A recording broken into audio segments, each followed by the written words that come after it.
नमस्कार, मैं आज श्रुति वोरा एक बार फिर आपका स्वागत करते हैं। आज शुरुआत करेंगे बुलेटिन की मध्य प्रदेश की तमाम बड़ी खबरों के साथ। मुख्यमंत्री डॉक्टर मोहन सरकार की मंगलवार को होने वाली कैबिनेट बैठक में आगामी विधानसभा सत्र के लिए प्रस्तावित द्वितीय अनुपूरक बजट पर महत्वपूर्ण चर्चा होने की संभावना है। अनुमान है कि सरकार लगभग 10,000 करोड़ रुपए से अधिक का अनुपूरक बजट लाने पर विचार कर सकती है। इस प्रस्तावित बजट में लाडली बहन योजना, प्रधानमंत्री आवास योजना तथा 15वें वित्त आयोग की अनुदान राशि में राज्य के हिस्से को जारी करने जैसे प्रावधानों को प्राथमिकता दी जा सकती है।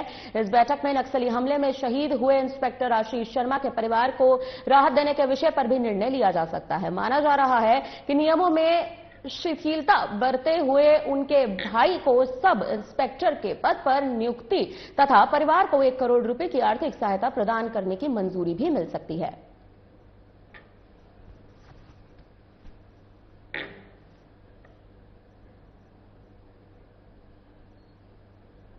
अजाक्स के नए प्रांतीय अध्यक्ष और आईएएस अधिकारी संतोष वर्मा आरक्षण पर विवादित टिप्पणी करके घिर चुके हैं। उनके बयान का वीडियो वायरल हो रहा है। इसकी वजह से स्वर्ण समाज में रोष बढ़ता जा रहा है। कर्मचारी संगठनों ने इस बयान को आपत्तिजनक बताते हुए वर्मा पर तत्काल कार्रवाई की मांग की है। वहीं अखिल भारतीय ब्राह्मण समाज के प्रदेश अध्यक्ष पुष्पेंद्र मिश्रा ने भी कहा कि वे ऐसे पढ़े लिखे अभद्र व्यक्ति की घोर निंदा करते हैं। उन्होंने मुख्यमंत्री डॉक्टर मोहन यादव से कार्रवाई की कड़ी मांग की है। उन्होंने कहा कि वर्मा को तत्काल प्रभाव से निष्कासित कर दिया जाना चाहिए।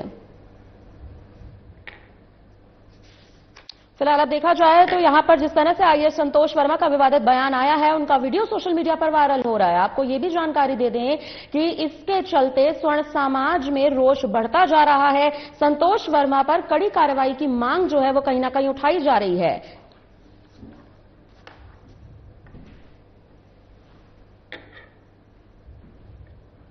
तो यहां विवादित बयान आया है आईएएस संतोष वर्मा का, वीडियो उनका वायरल होता नजर आ रहा है। स्वर्ण समाज में आक्रोश बढ़ रहा है। छत्तीसगढ़ लोक सेवा आयोग ने साल 2024 की परीक्षाओं का परिणाम जारी कर दिया है। इस बार टॉप 10 की सूची में लड़कों का दबदबा देखने को मिल रहा है। मेरिट सूची में ज्यादातर स्थान पुरुष अभ्यर्थियों का मिलने को देख रहा है। मेरिट सूची में आने वाले तमाम अभ्यर्थियों से खास बातचीत की हमारे इस संवाददाता ने, और इस दौरान उन्होंने क्या कुछ कहा, आप सुनिए। नमस्कार, आप देख रहे हैं साधना न्यूज प्लस और मैं हूं आपके साथ गुलेश पाल। सीजीपीएससी रिजल्ट 2024 कल आ चुका है और इस रिजल्ट में अपना नाम दर्ज करने वाले गौरव साहू जो 13वां रैंक लाए हैं, उनके साथ आज मैं मौजूद हूं। उनसे जानूंगी आज कि वो किस तरीके से अपना पढ़ाई लिखाई किए, किस तरीके से इस मंजिल को पाने के लिए वो मेहनत किए हैं। जी गौरव साहू, आपका बहुत बहुत स्वागत है। बताइए कि किस तरीके से आपने मेहनत किया था। मैम आपको बहुत बहुत धन्यवाद मैम, नमस्कार। आपको भी बहुत बहुत बधाई कि आपने। धन्यवाद मैम, नमस्कार। और ये मेरा 5th अटेम्प्ट था मैम। मैं Century Cement higher secondary school Baikunth में मैंने 10th तक की पढ़ाई की है और 12th तक की पढ़ाई मैंने श्री शंकर विद्यालय भिलाई से की है और मैंने अपनी कॉलेज बीटेक ऑनर्स में है। मेरे पास सिविल इंजीनियरिंग एनआईटी से किया है मैंने और ये मेरा 5th अटेम्प्ट था। और इसके पहले जस्ट प्रीवियस पीएससी में मेरी 182 रैंक आई थी। तो बस इस बार थोड़ा सा स्ट्रेटेजी सेम था, बस क्वेश्चन प्रैक्टिस ज्यादा किया था मैम, बस यही है। मतलब ऐसा नहीं लगा आपको कि मैं 5 बार मेहनत कर चुका? क्योंकि अभी के बच्चे ऐसे होते हैं कि 2 बार मेहनत करते फिर वो थक जाते हैं कि हमसे तो नहीं हो पा रहे, मतलब वो हार मानने लगते। तो आपको कभी ये नहीं लगा? हाँ मैम, मेरे शुरू के प्रीलिम्स क्वालिफाइड नहीं हुए थे, फिर भी मैं थोड़ा सा तो हुआ था वहाँ पर पेरेंट्स थे और मेरे टीचर्स थे, प्रोफेसर्स थे और मेरे भाई बहन है, वो सब मुझे साथ ही साथ वहाँ पर मोटिवेट करते रहे। तो वो मैं तैयारी जारी करता रहा मैम। और तो बस यही है। और मतलब कल ही पोस्ट आया है, तो assistant director panchayat and rural development मुझे यहाँ पर अलॉट हुआ है। तो मैं कोशिश करूंगा कि अच्छे से अच्छा मैं अपना वहाँ काम कर पाऊँ और समाज के अंतिम छोर पर खड़े व्यक्ति तक मैं अपना सेवा दे पाऊँ मैम। ये मेरा जो है कोशिश रहेगा। किसने आपका बहुत ज्यादा सपोर्ट किया है इसमें आगे बढ़ाने को? किस तरीके से आप किसको इसका श्रेय देना चाहेंगे? मैम किसी एक पर्सन को तो मैं श्रेय ऐसे नाम नहीं ले पाऊंगा, पर सबसे पहले तो मेरे पेरेंट्स हैं मैम और मेरी फैमिली वाले हैं, बड़े पापा जी हैं, चाचा जी हैं और मेरे भाई बहन है मैम और मेरे टीचर जो भी हैं। तो सबका कहीं ना कहीं कॉन्ट्रीब्यूशन रहा है मैम, थोड़ा करके। तो और सबका आशीर्वाद है मैम, दुआ है मैम, और यही बहुत बड़ी चीज है मेरे लिए। जो बच्चे अभी बार बार थक जाते हैं, निराश हो जाते हैं कहीं ना कहीं, जो इस तरीके के एग्जाम की तैयारी करते रहते हैं, तो उनको क्या कहना चाहेंगे आप कि वो मतलब आगे बढ़ पाए, उनमें भी जोश आ जाए? देखिए, पीएससी में स्टोरी सबकी अलग होती हैं, सबकी जर्नी अलग होती है। कोई फर्स्ट अटेम्प्ट में क्वालिफाई करता है तो कोई 5th अटेम्प्ट तक आता है। मेरे भी ऐसे बहुत सारे सीनियर्स हैं जो अभी भी इंटरव्यू दिए हैं, किन्हीं ने अपना रैंक इम्प्रूव किया है, तो कोई अभी और क्लास 2 से फिर उन्होंने और दूसरे पोस्ट में गए हैं। तो जर्नी सबकी बने रहती है। आप लगे रहिए और प्रोसेस में पढ़ते रहिए, बहुत मजा आता है। और जब सफर कल जब रैंक आया तो वो सारी जो प्रीवियस चीजें थी जो मेरे साथ हुई, तो वो एक शानदार एक यहाँ पर लम्हा बन चुका है मैम। तो वो एक बहुत अच्छी बात थी मेरे लिए। जी, आपके पेरेंट्स भी यहाँ मौजूद हैं, हम पेरेंट्स से भी बात कर लेते हैं कि किस तरीके से उन्होंने आपका सपोर्ट किया। क्या लग रहा है, आज बहुत खुश हैं कि नहीं है वो? तो कैसे लग रहा है अभी आपको? मुझे तो बहुत खुशी हो रहा है मैडम। ये तो अप्रत्याशित है और हमको विश्वास था कि हमारा लड़का कर लेगा, और हम उनको कंटिन्यू मोटिवेट करते रहे बच्चे को, और बच्चा ने कभी डगमगाया नहीं। वो अपने फोकस पे ध्यान रखा, और हम लोग पूरे परिवार, हमारे साथी, हमारे मोहल्ले, गांव, सभी लोग बहुत खुश हैं मैम।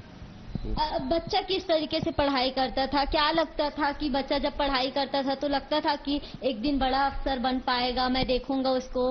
मैडम, मैं तो इनको बचपन से मैं इसको मतलब प्रशासनिक सेवा में भेजने का प्रण कर लिया था, और उसको उसी हिसाब से मैं मोटिवेट किया था, और उसने कभी उस मोटिवेशन को अपना डगमगाया नहीं, और वो कभी मतलब अपना डिमोट नहीं हुआ। वो हमेशा अपने मम्मी और पापा, अपने गुरुजनों के साथ रहता था, और मैं बेफिक्र रहता था। कभी उनको प्रेशर नहीं दिया कि आप ये पढ़ो वो पढ़ो। मैं बोला कि आप अपना तैयारी जारी रखो, और मैं कहीं प्रेशर की बात नहीं की। आज सफलता उसको मिला है। जिस तरीके से अभी के पेरेंट्स होते हैं, तो पेरेंट्स को क्या करना चाहिए कि बच्चों पे उनका सपोर्ट बना रहे, बच्चे आगे बढ़ पाए? बच्चे को आप प्रेशर में मत डालिए मैडम। बच्चे से आप डेली बात कीजिए, क्या कर रहे हो, क्या नहीं कर रहे हो, ये आप उनको पूछिए, और प्रेशर बस मत दीजिए बच्चे को, आपको सफलता मिलेगा मैडम। आज एक अच्छे मुकाम पर आपके बेटे पहुंच गए हैं, तो किस तरीके से आप खुशी जाहिर करना चाहेंगे हमारे न्यूज चैनल? नहीं, आप न्यूज चैनल को बहुत बहुत बधाई, जो इस बच्चे के मोटिवेशन के लिए सफलता में आप लोग शामिल हुए हैं। जब बच्चा यहाँ रह के पढ़ता था, उस मकान में भी आज हम लोग मौजूद हैं, उस मकान मालिक से भी जान लेते हैं कि किस तरीके से बच्चे को वो पढ़ाई करते देखते थे, क्या था उनका रूटीन, हम इनसे भी थोड़ा जान लेते हैं। जी, गौरव ऐसा था कि बहुत सहज, सरल और थोड़ा ईमानदार, बहुत अच्छा था। और उसकी पढ़ाई मतलब मेरे को लगता था कि जैसे वो क्या बोलते हैं, जाता था मतलब क्या लाइब्रेरी जाता था, तो बहुत मतलब उसमें दृढ़ संकल्प था कि मैं ये सब चीज कर पाऊंगा करके। और बहुत अच्छा है गौरव। हाँ, गौरव से भी मैं एक क्वेश्चन और जानना चाहूंगी कि किस तरीके से उन्होंने पढ़ाई का शेड्यूल बनाया था और किस तरीके से वो पढ़ाई करते थे? मैम, शेड्यूल ऐसा मेरा कोई फिक्स नहीं था, क्योंकि मैम इंसान हूँ मैं भी, तो कभी फेस्टिवल्स आ रहे हैं, कभी फ्रेंड्स हैं, तो बस ये है कि मैंने कंसिस्टेंट रखा। मैं यहाँ पर लाइब्रेरी जाता था, और किसी दिन अगर लाइब्रेरी में अगर मेरा पढ़ने का अगर वहां पर मन नहीं बन रहा है, तो मैं अपने घर में आके, यहाँ रूम में आके मैं पढ़ाई करता था। और तो ये मतलब इस प्रकार से रहा मैम। और एक छोटे छोटे टारगेट्स थे मैम जो मैं पूरा करते जाता था, क्योंकि 20+ सब्जेक्ट्स है मैम, सबको पढ़ना है। लैंग्वेज मैंने डेली तैयारी किया, क्योंकि लास्ट टाइम मेरे यहाँ पर लैंग्वेज में पेपर 1 में कम मार्क्स थे, तो वो मैंने इस बार इम्प्रूव किया, एसीए में काम किया, और जीएस के सब्जेक्ट्स में भी मैंने जो काम किया है मैम। जी, तो बच्चों को क्या संदेश देना चाहे कि वो भी मोटिवेट हो, आगे बढ़ पाए?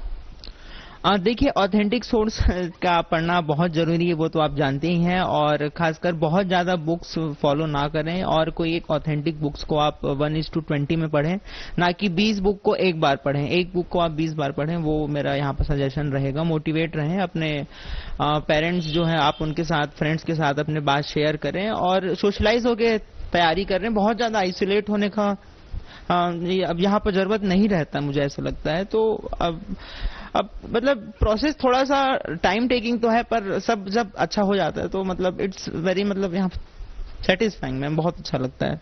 जी, आप अपना छोटा सा परिचय दे दीजिए कि कहाँ से आप आए हैं, क्या करते थे, मम्मी पापा क्या करते थे, आप छोटा सा परिचय जी। दीजिए। मैम मेरा मूल गांव जो है वो जिला गरियाबंद में है, तहसील फिंगेश्वर है, चरभट्टी गांव है जो यहाँ पर राजिम के पास है।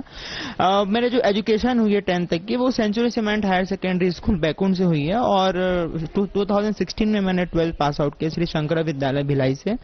मेरा जो यहाँ पर नानी गांव है वो धमतरी जिला है मैम, सिहावा नगरी में, ग्राम गोरे गांव है और NIT रायपुर से मैंने बीटेक किया मैम, सिविल इंजीनियरिंग ऑनर्स में जी। बहुत बहुत बधाई हो गौरव। हम तो चाहते हैं कि आप और आगे बड़े पोस्ट पे आगे बढ़े और इसी तरह बच्चों को भी एक मार्गदर्शन दे और सबके लिए एक अच्छी पहल करे। तो साधना न्यूज के जितने भी दर्शक थे उनको मैं अब धन्यवाद ज्ञापित करना चाहूंगी कि आप लास्ट तक हमारे साथ बने रहे और आगे ऐसे ही रोचक वीडियोस के लिए बने रहिए साधना प्लस के साथ। धन्यवाद। छत्तीसगढ़ मनेन्द्रगढ़ रतनपुर बिलासपुर स्टेट फॉरेस्ट में अवैध कब्जों पर खड़गवा वन विभाग बड़ी कार्रवाई कर रहा है। वन भूमि पर बने 4 पक्के मकानों को बुलडोजर से ध्वस्त कर दिया गया है। कार्रवाई के दौरान वन अमला और पुलिस बल संयुक्त रूप से मौजूद रहा। एक व्यक्ति का पट्टा होने के बावजूद भी मकान तोड़े जाने से व्यक्ति आक्रोश हो गया और बड़ी कार्यवाही के बाद छोटे बच्चों और महिलाओं को ठंडे में बिना छत के रहना पड़ा। मामला स्वास्थ्य मंत्री श्याम बिहारी जायसवाल के क्षेत्र का है। आपको बता दें कि ग्रामीणों ने पारदर्शी जांच और समान कार्रवाई की मांग कड़ी कर दी है। देखिए, आज खड़गवा ब्लॉक के रतनपुर पुड़ांगी ग्राम में भारतीय जनता पार्टी द्वारा पोषित अधिकारियों का गुंडा राज देखने को मिला।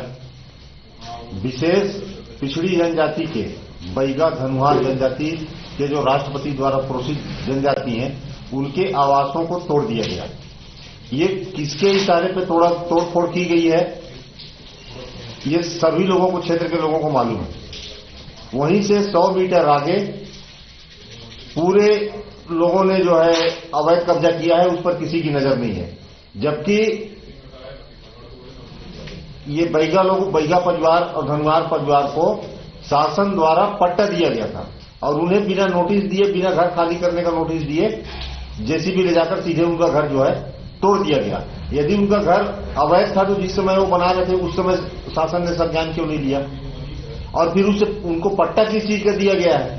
बाकायदे शासन ने पट्टा दिया है, कलेक्टर और तहसीलदार को उस पट्टे पे हस्ताक्षर है। उसको वन विभाग वाले बोलते हैं फर्जी पट्टा है। और मैं आपको बता रहा हूं 27 तारीख को भारतीय जनता पार्टी के मनेन्द्रगढ़ जिला कार्यालय का उद्घाटन होना है। ये गरीबों का घर तोड़ के अपना 5 स्टार कार्यालय बना रही है भारतीय जनता पार्टी।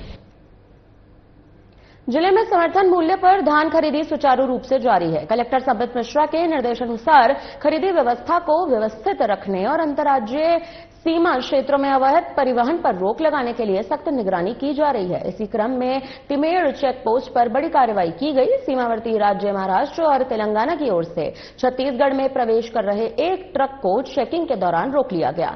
एक ट्रक से 556 बोरी धान, कुल अनुमानित 333 क्विंटल बरामद किया गया है। आपको बता दें, वाहन चालक वीराजू ने बताया कि धान नुजीवुडू सीड्स लिमिटेड मंचेरियल से बरगढ़ ओडिशा प्रोसेसिंग के लिए भेजा जा रहा था, लेकिन मौके पर वह किसी भी प्रकार का डिलीवरी ऑर्डर या वैध दस्तावेज प्रस्तुत नहीं कर सका। दस्तावेजों के अभाव से एसडीएम यशवंत नाग के निर्देश पर तहसीलदार लक्ष्मण राठिया, मंडी उप निरीक्षक देवराज ठाकुर द्वारा धान और वाहन को जब्त कर थाना प्रभारी भोपालपट्टनम जीवन जांगड़े को सुपुर्द कर दिया गया है। पुलिस द्वारा आगे की कानूनी कार्रवाई भी यहां पर की जा रही है। ये कार्रवाई टिमेड़ चेक पोस्ट पर तैनात राजस्व, पुलिस और वन विभाग की संयुक्त टीम द्वारा की गई है। प्रशासन का यह भी कहना है कि सीमा क्षेत्रों पर सतत निगरानी जारी रहेगी। अवैध धान परिवहन पर कड़ी कार्रवाई भी की जाएगी।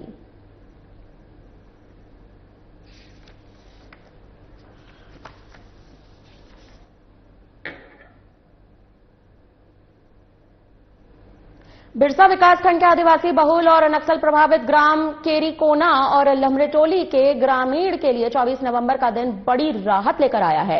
लोक स्वास्थ्य यात्रिका विभाग द्वारा इन दोनों ग्रामों में एक हैंडपंप का खनन कर ग्रामीणों की लंबे समय से चली आ रही पेयजल की समस्या का समाधान कर दिया गया है।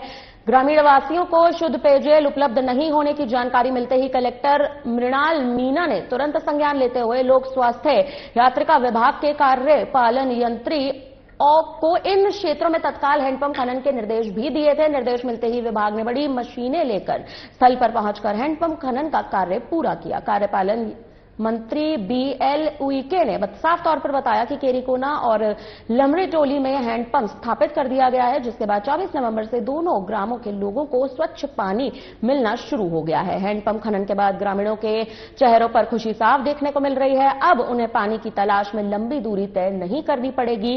गांव में ही स्वच्छ पेयजल की सुविधा उपलब्ध करवा दी गई है। ग्रामीणों ने प्रशासन के इस त्वरित और प्रभावी प्रयास के लिए आभार भी व्यक्त किया है।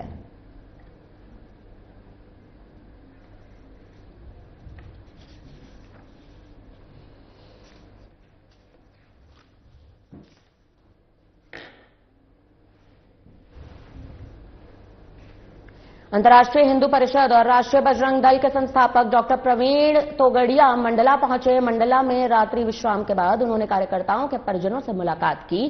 कृषि उपज मंडी परिसर मंडला में सभा को संबोधित कर कहा कि हिंदू परिवारों को 3 बच्चे पैदा करने चाहिए। यदि तीसरे बच्चे की शिक्षा, फीस या किसी भी चीज को लेकर परिवार को समस्या आती है तो उसकी फीस हमारी संस्था भरेगी। वहीं डॉक्टर प्रवीण तोगड़िया ने यह भी कहा कि भारत पहले से ही हिंदू राष्ट्र है। डॉक्टर तोगड़िया ने इस बात का भी जिक्र किया है कि हिंदुओं के लिए अच्छा काम करने वाले कोई भी व्यक्ति या संस्था, चाहे मोहन भागवत हो या आरएसएस में, सबका सम्मान करता है। भागवत जी सक्षम हैं, हम उनके पीछे चलेंगे।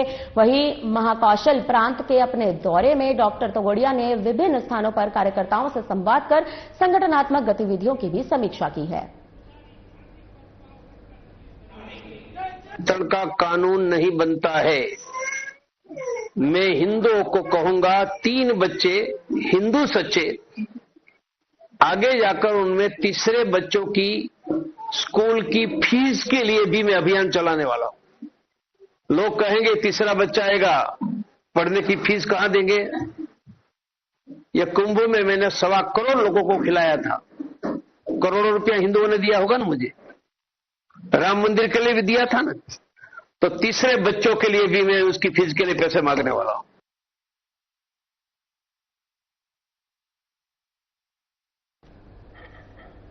मध्य प्रदेश सरकार की जन कल्याणकारी योजना, जो कि हर बिजली उपभोक्ताओं के लिए खुश खबरी लेकर आती है। आपको बता दें कि मोहन सरकार द्वारा विद्युत विभाग में जिन उपभोक्ताओं द्वारा 3 माह से अधिक लंबे समय से बिजली का बिल जमा नहीं किया गया है, उनके लिए यह समाधान योजना 2025 से 26 के माध्यम से छूट देने का प्रावधान दिया गया है। इस योजना के अंतर्गत बकाया बिल वाले उपभोक्ता को एक मुश्त बिजली का बिल जमा करने पर सरचार्ज की राशि का 100% छूट और आसान 6 किश्तों में जमा करने पर सरचार्ज की राशि का 70% तक माफ कर दिया जाएगा।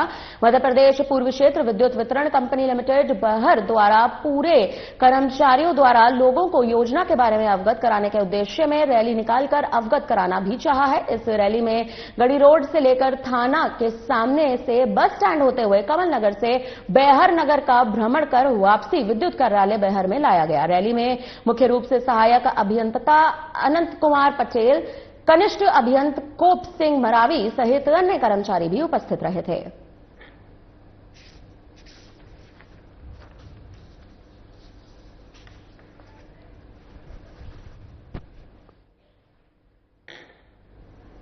मोहन बड़ौदिया थाना क्षेत्र के ग्राम रामलेखेड़ी जोड़ के पास एक कार अनियंत्रित होकर पलट गई, जिसमें चालक की मौके पर ही मौत हो गई, जबकि 2 अन्य लोग घायल हो गए। सूचना मिलने पर एम्बुलेंस ने मौके पर पहुंचकर घायलों को सिविल अस्पताल में भर्ती करा दिया। शव को पोस्टमार्टम के लिए भी अब भेज दिया गया है।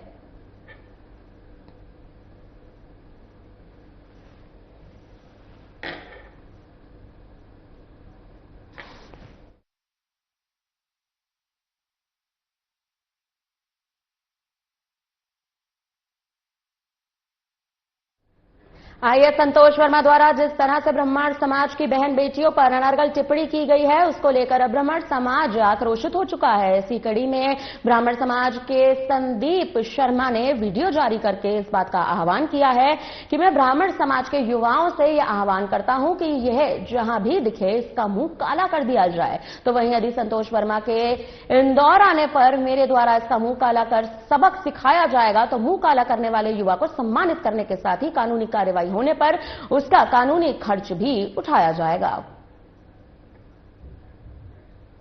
फिलहाल अब देखा जाए तो यहां पर जिस तरह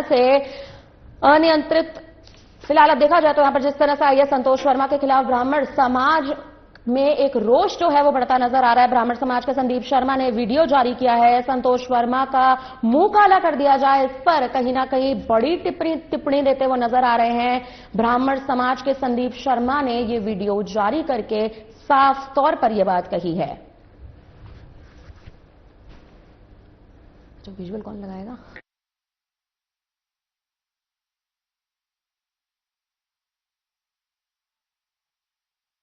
ब्राह्मण समाज का रोष साफ तौर पर देखने को मिल रहा है। आपको बता दें कि संतोष वर्मा के इंदौर आने पर मेरे द्वारा इसका मुंह काला कर सबक सिखाया जाएगा, यह साफ तौर पर उनका कहना है। कानूनी कार्रवाई होने पर कानूनी खर्च भी उठाया जाएगा। यानी अगर देखा जाए तो आईएएस संतोष वर्मा के खिलाफ ब्राह्मण समाज में रोष बढ़ता जा रहा है, कट्टरता देखने को यहां पर मिल रही है। ब्राह्मण समाज के संदीप शर्मा ने यह वीडियो स्वयं जारी किया है। उन्होंने कहा है कि संतोष वर्मा का मुंह काला कर दिया जाए।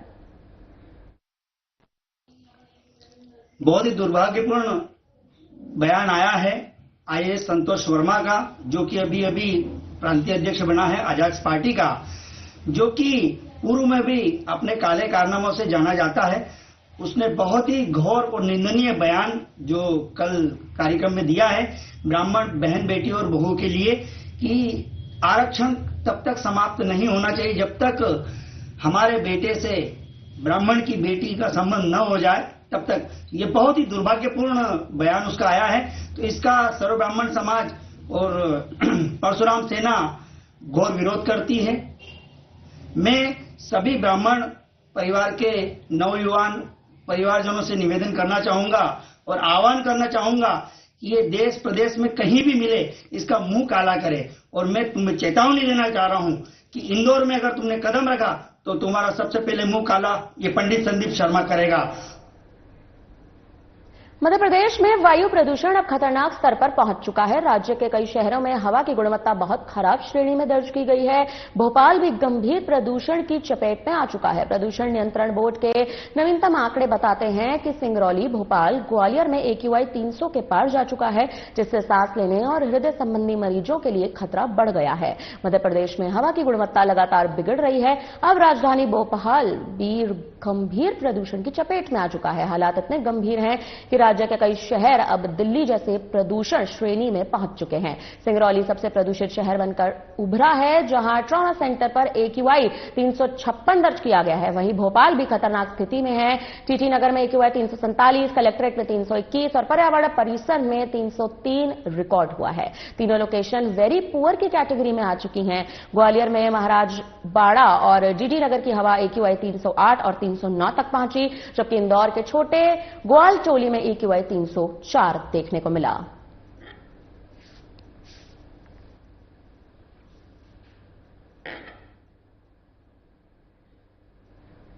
अयोध्या स्थित राम मंदिर के ध्वजारोहण समारोह के दौरान रामपथ, भक्तिपथ, धर्मपथ और जन्मभूमि पथ समेत अन्य मार्गों और गलियों के राम धुन गूंज रहे हैं। आपको बता दें, प्रधानमंत्री नरेंद्र मोदी के आगमन की खुशी में श्रद्धालु उल्लासित हैं। हर कोई भूमि पूजन और प्राण प्रतिष्ठा के बाद अब राम मंदिर के ध्वजारोहण समारोह को लेकर आस्था के भाव में सरोबार है। बड़ी संख्या में पहुंचे श्रद्धालु सरयू स्नान कर मंदिर में दर्शन करने, पूजन करने जा रहे हैं। इस मौके पर सुरक्षा चौबंद हो चुका है। SPG, NCG और ATS सड़कों और गलियों में मुस्तैद हैं। आपको बता दें, ध्वजारोहण और PM मोदी के आगमन के मौके पर अयोध्या को नई दुल्हन की तरह सजाया गया है। चौक चौराहे फूलों से सजे हुए हैं। भव्यता ऐसी देखने को मिल रही है कि त्रेता युग जैसा आभास हो। राम मंदिर के शिखर पर ध्वजारोहण की शुभ सुबह अयोध्या पूरी तरह से इस वक्त आस्था की लहर में डूबा नजर आ रहा है। PM मोदी के आगमन को लेकर शहर में कई क्षेत्रों को सील भी कर दिया गया है, लेकिन इन पाबंदियों के बावजूद श्रद्धालुओं के आस्था के कदम थमे नहीं हैं।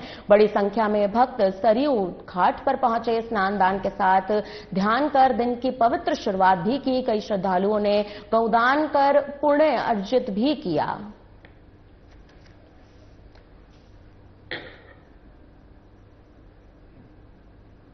फिलहाल हमारी तरफ से आपके लिए इस बुलेटिन में इतना ही। बने रहिए हमारे साथ। मुझे दीजिए इजाजत। नमस्कार।